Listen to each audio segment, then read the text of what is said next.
uma oficial de trânsito parou um cara, ele fez uma merda lá absurda, e a oficial parou e falou, ó, vou ter que multar o senhor e tal. Aí o cara que ia ser multado, que fez uma merda, falou assim, mas eu sou juiz. E ela falou assim, você é juiz, mas você não é Deus. Ela só falou isso e deu a multa. Essa funcionária foi punida. Por que os imóveis aqui em São Paulo ficou tão caro? Qual que é a sua teoria? Então, criou-se uma especulação absurda. Primeiro que você inviabilizou as pessoas terem imóveis. Uma coisa que, entre várias coisas, né? Você tem uma legislação muito apertada, então pro cara conseguir as licenças que ele precisa, pra ele construir uma casa, é muita exigência pro cara começar a construir. Quando você cria um monte de exigências, você favorece quem tem mais dinheiro. Porque uma empreiteira que tá construindo casa, apartamento o tempo todo, ele já tem uma área jurídica pra isso. Já mesmo. Então o custo tá diluído no monte de empreendimentos dele. Quando você vai construir uma casa só, fica muito caro. Então o custo só do Estado já é muito caro. Né? Só para as licenças, taxas e tudo. E aí você constrói a sua casa, o IPTU aumentou absurdamente no Brasil. Absurdamente. Subiu muito, né? O que o PT fez em Guarulhos, só pra vocês terem uma ideia, imagina que você pague, o seu IPTU hoje seja R$ 5.000. Você, se eu não me engano, você paga até mais que isso. Mas vamos supor que o IPTU hoje seja R$ 5.000. Imagina que seu IPTU, ano que vem, começa a ser 30. Nossa, 30 meu mil. Deus. Foi essa proporção que o 6 PT fez lá. vezes? Isso. Isso inviabiliza a pessoa comum É. ela ter casas. Por quê? Imagina que você tem, e eu conheço gente que tem 6, 7, 8, 10 imóveis alugando. Mas imagina que você tem 10 imóveis alugando, você não tá sempre alugado. Então, antigamente, com o IPTU baixo, ficou 4, 5, 6, 7 imóveis sem alugar, tem 3 alugados, você ainda consegue se virar. Mas hoje, se você tem 7 imóveis, dos seus 10, 7 não estão alugados, ficar 2, 3 anos, a dívida que gera com o IPTU você não tem como pagar. Você entendeu? Então você diminui a oferta, você deixa a demanda só pelas construtoras, que bota o preço lá em cima. Pô, eu vou acompanhando, tem um canal na TV a cabo que eles sempre estão anunciando apartamento. E tá caríssimo, né? Caríssimo. Aí, pô, você via coisas assim que o metro quadrado tava R$ 5.000, tá 15 mil hoje. Pô, cara, como isso é possível? Eu vi anos atrás, antes da pandemia, que eu já achava um absurdo. Os caras estavam vendendo ali em São Paulo um estúdio 10 metros quadrados. 10 metros quadrados é cativeiro, não é casa. Só mora no cativeiro. Pô, 10 metros quadrados, uma merda de lugar, R$ 100.000, R$ 10.000 por metro quadrado. E era um estúdio, não tinha nada. O cara, pra construir aquilo ali, não justifica aquele valor nunca. Só que se eu facilitasse, o Estado para de pedir tantas exigências. Se o IPTU cai, o que acontece? Mais pessoas vão construir para alugar. Que era o que aconteceu no passado. Pergunta para as pessoas acima de 50 anos. Todas elas conhecem um monte de gente que ia trabalhando e ia construindo casas, trabalhando e ia construindo casas para alugar. Isso não existe mais, quase. Não. Praticamente não existe. Então o que você fez? Você despencou a oferta. Se as pessoas voltassem a construir casa para alugar, você aumenta a oferta, o que acontece com o preço? Cai. O aluguel ia ser muito mais barato para as pessoas. Sim. Só que o Estado, no Brasil, o Estado tá inviabilizando o país. Então você vê os impostos em cima da folha de pagamento. E não é só o imposto. Você tem que levar em consideração qual que é a porcentagem dos funcionários que você demite que te processa. Numa legislação trabalhista que você tem aqui, que é ridícula, que é patética. Que o funcionário, ele te rouba e você tem que pagar para ele. Verdade. Aqui, entendeu? Então isso tem um custo também. Então para eu te pagar R$ 1.000, eu tenho que te pagar 3.000? Como é que eu vou te pagar 2.000? Se o custo para mim vai virar 6. Eu não tenho como te pagar. Então eu gasto muito para te pagar, o que você recebe é pouco. Sim, pouquíssimo. E com a moeda desvalorizada, esse pouco que você recebe não tem poder de compra nenhum. Verdade. Quem ocasionou isso aí faz o L. Meus parabéns para você que fez o L. Você destruiu esse país. E também, né, Léo, tem a conta das imobiliárias e das construtoras, né? Sim. Também, porque eles pegaram e começaram a aumentar. Eu vou te dar o exemplo, né? Esses dias aí um cara queria vender a casa lá perto de onde eu moro. Aí o cara chegou pra ele e falou, quanto você quer? Eu falei, 450 mil. Barato, um preço bom. Aí sabe o cara falou, não, sua casa vale 650. Eu vou anunciar aqui ainda por 580. Sim. E o cara ficou felizão, né? Porque a casa dele vale mais. Então teve uma especulação grande também, feito, lógico, pelas imobiliárias, imobiliárias e tal. Né? Então se a gente não der liberdade para as pessoas empreenderem, é aquilo. O Cogos deu esse exemplo, né? O que é esse negócio de imposto? Porque o pessoal acha que todo empresário ele odeia imposto. E não, os grandes empresários eles gostam de imposto, ele adora imposto. Porque imposto é uma parcela de você que eu tenho que tomar. Então imagina que eu chego aqui e alguém fala assim, tá eu e você aqui, né? E aí eu sou grande. E eu faço a legislação. Eu falo assim, olha, pra gente agora poder, sei lá, receber dinheiro, tá? A gente vai ter que perder 40 quilos. Eu perco 40 quilos, vou ficar magrinho. Você perde 40 quilos, você morre. Você entendeu? Verdade. Né? Você morre. Então você entende que essa minha regra inviabilizou pra você? Sim. Fala, não, mas fazer a pessoa perder 40 quilos, ninguém vai querer. O cara que tá acima do peso quer. Tá de boa. O magro que não quer. Então é a mesma coisa que acontece pros grandes e pequenos empresários. Você cria um monte, como eu falei, na questão desse monte de taxas que você precisa para construir um sobradinho para você, né? Então, a empresa que tem o jurídico para isso, ele dilui esse custo num monte de empreendimentos. Um monte de O coisa. cara que vai fazer só a casa dele, ele tá ferrado. Sim. Caramba, hein? Léo, e você, Léo? Na sua região lá de Guarulhos, o que ficou mais caro, casa ou apartamento? Você vê hoje que tá crescendo muito os empreendimentos e apartamentos. Não tem surgido muito casa. Porque as pessoas têm medo. Cara, se você morar em casa ou apartamento, desculpa falar, a qualidade de vida é diferente. É muito diferente, tá? Então, eu sonho com um dia que a gente vai ter casas aqui no Brasil igual tem nos Estados Unidos. Que ela não tem muro e as crianças deixam a bicicleta no gramado da frente e ninguém pega. Aí é só em condomínio como... Aquele condomínio que condomínio o pessoal rouba. Também, Léo. A gente tá numa cultura tão... Cara, uma vez eu fazia natação há muito tempo atrás, quando eu tinha forma física, eu esqueci uma sunga. O cara me roubou uma sunga. Quem é o desgraçado que rouba uma sunga usada? Meu, você tem que estar muito na miséria. Mas nem... Pô, era uma academia boa. Quem tava ali não era pobre. Sim, Quer dizer, é uma coisa cultural. A pessoa sabe? É uma coisa ruim que o brasileiro tem de assim, opa... Se ninguém tá vendo, vacilando, não é de ninguém. Pô, eu quero morrer com isso aí. Passaram a mão na sua sunga, Léo? Cara, eu tenho um amigo meu, ele até foi no... Qual podcast que ele foi? Foi no Três Irmãos, o meu mestre de artes marciais, que é o Geraldo de Oliveira Júnior. Foi ele e foi o Leandro Requigêmeo.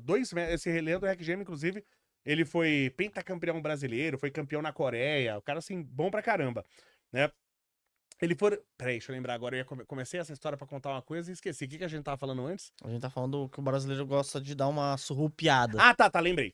Esse meu mestre, o Geraldo de Oliveira, os dois foram meu mestre. Quando eu fazia Rapidô, foi o Leandro. Eu treinei com o Leandro. Era a época que eu, fui campeão, era fortão. E dava aquele chutão no lugar altão, Léo? Você não vai acreditar. Eu juro que eu dava chute giratório, fácil. Eu tenho que trazer o Leandro aqui, porque quem me vê hoje velho não vai acreditar. Eu dava chute giratório por cima da sua cabeça brincando, sem fazer isso. Ô, Léo, e aqui aqueles pulos que você dá um pulo, aí tipo, você no mesmo ar você consegue dar um pulinho. Não. Igual o game, não dá não? Eu sempre sonhei. Eu sempre sonhei. Sabe aquele negócio que o cara bota as mãos pra trás e salta e cai de pé? Sei. Eu sempre sonhei fazer isso, eu nunca consegui. Eu conseguia fazer pra trás. Eu girava pra trás e caía de pé, mas pra frente eu nunca consegui. Mas não existe não, Léo, esse negócio de dar um pulinho e no ar não da outra. Igual o Mario, sabe? O double jump, né? O double jump. Double jump não existe, não. É só no game mesmo. Mas esse meu mestre, ele morou no Japão 26 anos. Treinou lá, num dos maiores estádios do Japão e tal. Ele tava numa cidade lá e tal. E ele esqueceu na sexta-feira. Ele ligou pra esposa e tal e esqueceu a carteira em cima do orelhão. Esqueceu a carteira. E ele pegou o trem, voltou lá. Ele só ia voltar pra lá segunda-feira, lá longe pra caramba. Aí ele só em casa ele percebeu. Meu, segunda-feira ele voltou lá, a carteira dele tava em cima do orelhão. Do orelhão. A carteira dele ficou no Japão. mesmo lugar. Sexta, sábado, domingo e segunda e ninguém mexeu. Ficou tranquilo. Aqui no Brasil, se eu olhasse pro lado e voltasse, já não tava mais. Já não tava mais. Você entendeu? Agora, por que também você vê nos Estados Unidos o cara deixa a bicicleta lá das crianças? Cara, se alguém for pegar aquela bicicleta, primeiro que já não acontece isso, porque tem a cultura. Se o vizinho vê, ele mete bala no cara. E a polícia vem lá, pega o cara e não acontece nada. Verdade. Aqui eu atiro, o cara tá 10 caras armados na minha casa. Eu sozinho me defendi, consegui fazer o milagre de matar os 10, eu vou preso. Nesse país de merda. E não é porque o país é maravilhoso, mas a gente criou um incentivo pra cultura ruim, pras ações ruins, que se não tiver uma mudança drástica, se não pegar essa legislação, tacar fogo nessa legislação, criar outra legislação, criar incentivo pra você ser bom, Pô, quem fala isso direto é o... Nunca falei com ele, o 38. Ele fala isso direto. Aqui a vantagem é ser bandido, não é você ser... O cara que é o bom cidadão, que é honesto, ele é o otário no Brasil. Ele é tido como otário. Só que eu sempre fui honesto e nunca fui o otário. Porque eu posso entrar em qualquer lugar de cabeça erguida. E eu sempre gostei disso. Porque ninguém pode apontar o dedo na minha cara. Falar que você é um bandido. Ou que eu sou isso ou sou aquilo. Porque qualquer coisa de mal que você faz, você perde credibilidade. Mas você não Sim. seja bandido, mas você traiu sua esposa. Você não tem mais como andar de cabeça erguida, Sim. concorda? Só que isso parece que não importa na cultura que tem no Brasil. E não é do brasileiro, porque o brasileiro ele se adapta fácil. Como eu sempre falo da história do Pix. O Pix é uma coisa em tese difícil de fazer pela internet e tal, muita gente não acostuma. O brasileiro se adaptou rapidamente ao Pix. Rápido. Quando você bota as coisas, o brasileiro, aliás, ele tem uma capacidade disso até demais, de se adaptar muito às situações. A capacidade adaptativa do brasileiro, o japonês não tem. Você pegar o russo, não tem. O desenrolo do Essa brasileiro. capacidade adaptativa. Aí tem gente que fala desenrolo, né? É curioso, dá até um nome que é ruim pra O uma coisa boa, desenrolo. né? É, que ele desenrola, né? Mas é uma capacidade adaptativa que esse cara tem. Então a gente consegue mudar essa cultura rapidamente? Consegue. Mas tem que começar fortemente a atacar os maus incentivos. É igual eles entrevistaram lá um cara da árabe, né? De um país árabe, e falou, por que aqui não tem assalto? Ele falou, porque se tiver assalto aqui Corta a mão, corta a mão. é do vela cara. e caixão. Não, Vela preta e caixão, né? e vela preta. Caixão e vela preta. Então é isso aí. Então cara, eu acho que eu já contei essa história, que mesmo meu mestre, ele fez um curso com o pessoal de Israel, Geraldo de Oliveira Júnior, e aí o pessoal dá o curso lá, tal, o pessoal de Israel tava dando curso, e o pessoal, os mestres lá fazem perguntas, é um curso só pra mestres, né? Legal. E aí o pessoal perguntando, aí teve um brasileiro, falou, pô, como que a gente faz em situação, por exemplo, de assalto no carro? Aí o instrutor de Israel, mas como assim? Ele falou assim, eu tô no carro e o cara vem me assaltar. Não, pô. O cara, mas como ele vai vir te assaltar no carro? Ele não entendia a pergunta. Ele, mas como o cara vai vir te assaltar no carro? Ele falou, eu tô parado, o cara vem na janela com uma arma. Ele falou, tá, e você tá sozinho? Não tem um carro atrás, não tem um carro do lado? Né? Tipo assim. Aí ele falou, pô, se o cara acontece isso, o cara do lado vai atirar, o cara de trás vai atirar. Aí ele falou, não, meu, mas no Brasil não é assim, não. Se um cara vier me assaltar, o cara do lado sai correndo, o cara de trás sai correndo, sai todo mundo correndo. Como assim? Ninguém vai fazer nada. O cara não entendia a pergunta. Porque é culturalmente tão diferente que o cara não entende a pergunta. Então a gente precisa mudar a cultura, é rápido pra mudar a cultura, mas ela tem que vir, tem que se bater forte. Então você tem que realmente atacar. Pô, a gente tava falando aqui o Derrit anunciou agora a prisão de um cabeça aí do PCC. A gente pode até falar, ele já foi preso quantas vezes, não? Então, um cara, imagina que um cara que é um dos líderes do PCC que cuida do tráfico no estado de São Paulo. Será que esse cara é perigoso? Esse cara que foi preso agora pelo Derrit, ele já tinha sido preso 11 vezes. 11 vezes. Esse cara foi preso. Se ele foi preso 11 vezes, tá solto, ele foi solto 11 vezes. E aí que tá, tem uma coisa que eu brigo muito em indústria e em empresas, no geral, aqui no Brasil, que não se preocupa muito, né? No Brasil você bota meta, você faz ação, né? Você faz projetos e não tem métrica. Eu falo, gente, tudo que a gente fizer, eu tenho que medir o resultado. Sim. Né? Então eu tenho que medir. E aqui não tem métrica pros juízes. O juiz, ele faz o que ele quiser, ele solta 11 vezes um assassino, um violentador sexual, e não acontece nada com ele, com esse juiz. Ele disse que a pessoa estava apta para sair. O cara matou de novo. A polícia foi lá e prendeu. Pô, porque depois de prender 11 vezes, eu sou da polícia, nem prendo mais. Falei, pô, eu sou palhaço pra eu ficar prendendo toda hora e o juiz tá soltando? Aí o juiz vai lá e solta o cara mata de novo. Aí a polícia vai lá e prende de novo. Aí o juiz solta o cara. Cada vez que o juiz soltou, ele tá dizendo, não, eu tô soltando porque ele está apto pra viver em sociedade. Se ele não acha isso, ele é coautor do crime. O juiz é coautor do crime. Então ele toda vez tá errando. E não acontece nada com esse juiz. Não tem métrica pra eu avaliar o trabalho deles. Cara, eu vi um dado, até que saiu uma notícia no jornal lá que eu tava vendo, que a média, se o salário mínimo, ele é R$1.500, arredondando, é R$1.500? É, R$1.500. R$1.500, né? E a aposentadoria, em tese, você tem que ganhar o mínimo, a média dos aposentados tem que ser maior que R$1.500. Sim. Não é 1.500. Tá? A média de aposentadoria no Brasil é 1.500. Porque tem um monte de gente que tá ganhando menos. Lógico, tem até várias injustiças que aconteceram no Brasil, né? Do ponto de o cara nunca contribuiu no Brasil e ele se aposentar. Isso não pode acontecer. Tanto que mudou com essa última, com a reforma da Previdência, que foi feito, acho que no governo Temer, né? Com a reforma da Previdência mudou. O cara, pelo menos 15 anos, se eu não me engano, ele tem que contribuir. É o mínimo, né, pô? Então você tinha várias injustiças, por isso também as pessoas recebiam menos. Mas a média da aposentadoria no Brasil é R$ 1.500. Chuta quanto que é a média da aposentadoria no judiciário? A média. No judiciário, Se deve é ser uns 1.500, 35 mil reais. É perto de 30 mil. Caraca, porque ainda tem os orelha que ganham menos e tem os caras que ganham 60 pilas. O INSS não, perdão. O sistema de aposentadoria no Brasil, ele é um sistema de transferência do dinheiro do pobre pro rico. Você toma dinheiro do pobre pra dar pro rico. É isso que a aposentadoria no Brasil faz. Tanto no judiciário como no legislativo também. O executivo é menor, por incrível que pareça.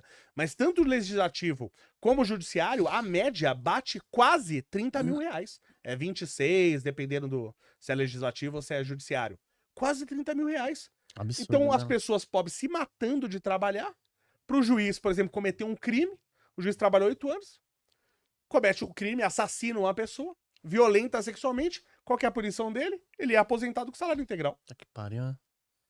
Quem que vai mudar Aposentadoria. isso? Aí eu falo, o Lula mudou isso? Lógico que o Lula não vai mudar. Bolsonaro também não mudou. Mas ninguém mexe com o judiciário, né? Ah, vai mexer. Fica Vai tranquilo mexer? que vai mexer. Vai Tem mexer, muita né? gente que quer mexer, mas aí tem que ver se as pessoas vão eleger as pessoas certas, né? Exatamente. Esse é o problema, mas porque tem que mexer. Não é questão, você não quer. Cara, é tudo que eu quero nesse país. Você vê os juízes americanos, cara, é um exemplo. É. Eu vi um cara uma vez que ele julgou o pastor dele. Julgou o pastor dele. E aí ele deu uma entrevista depois, que não é comum também nos Estados Unidos, esse juiz deu uma entrevista porque era um caso peculiar. Ele julgando o próprio pastor da igreja dele. E ele falou assim, no meu entender, o pastor não tá errado. No meu entender. Mas eu não posso julgar pelo que eu acho que ele é certo. Eu posso julgar, eu tenho que julgar pelo que diz a lei. Pelos atos, é. Então, pela lei, ele tá errado. Eu, particularmente, acho que ele tá certo. Mas pela lei, ele tá errado. Então, eu julgo assim. E aqui no Brasil ainda se fala, não, o juiz existe pra fazer justiça. Não, ele existe pra aplicar a lei. Ele não faz justiça. Só que o juiz aqui, ele acha que faz justiça. A ponto de juiz aqui chegar e falar, e olha que eu sempre falo dessas coisas. E olha lá no meu Twitter, não é de agora. Tá? Que eu falo isso há anos. Toda vez que eu faço uma defesa, por exemplo, do Bolsonaro, eu falo, eu quero que o Bolsonaro se dane. Mas isso foi injusto. Então, por exemplo, um juiz falar, derrotamos o bolsonarismo, se ele falasse derrotamos o petismo, derrotamos, sei lá, o MBL, tá errado, ele não pode tomar partido. Ele não pode. Esse juiz, ele tinha que perder o cargo dele só por causa disso. De falar uma coisa como essa. Mas aqui juiz é Deus. E, aliás, foi comprovado, né? Agora, legalmente, o juiz é Deus. Você não viu que tem um caso lá que uma oficial de trânsito parou um cara, ele fez uma merda lá absurda, e a oficial parou e falou, ó, vou ter que multar o senhor e tal. Aí o cara que ia ser multado, que fez uma merda, falou assim, mas eu sou juiz. E ela falou assim, você é juiz, mas você não é Deus. Ela só falou isso e deu a multa. Essa funcionária foi punida. Ou seja, se ela foi punida por falar que juiz não é Deus, logo o juiz é Deus. De acordo com quem puniu. Ela foi punida? Ela foi punida. Ela foi punida. Porque falou que o cara não era Deus.